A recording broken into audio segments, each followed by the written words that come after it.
Hello and welcome to our thought for the day for Tuesday, January the 31st. My name's Steve Weiss and I have the pleasure today, and it's an absolute pleasure, of talking on John chapter 15 verses 12 to 17. Some of my favourite words from the Bible, and it's Jesus' teaching about love. My command is this: love each other as I have loved you. Greater love has no one than this, to lay down one's life for one's friends. You are my friends if you do what I command. I no longer call you servants, because a servant does not know his master's business. Instead, I have called you friends, for everything that I learned from my Father I have made known to you.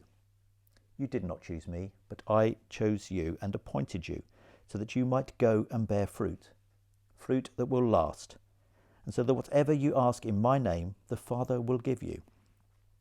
This is my command: love each other. So the context of this is that it follows Jesus' teaching in the passage just before this about the vine and the branches, and the importance of cutting away branches that are withered, that are not bearing fruit, and to prune those that are bearing fruit so that they may bear even more fruit.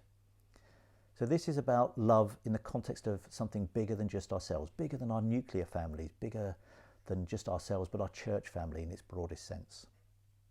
Now, there was an evangelist, St. Jerome, and in his later life he had a constant saying. It was, little children, love one another. And he said it constantly: little children, love one another. And he was asked, why do you repeat this passage constantly?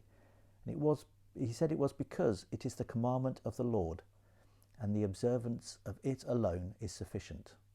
Little children, love one another.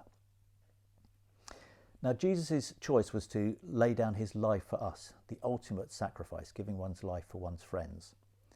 We don't necessarily have the need to or the opportunity to lay down our lives for others, but how can we give our love sacrificially in the same way that Jesus did for us?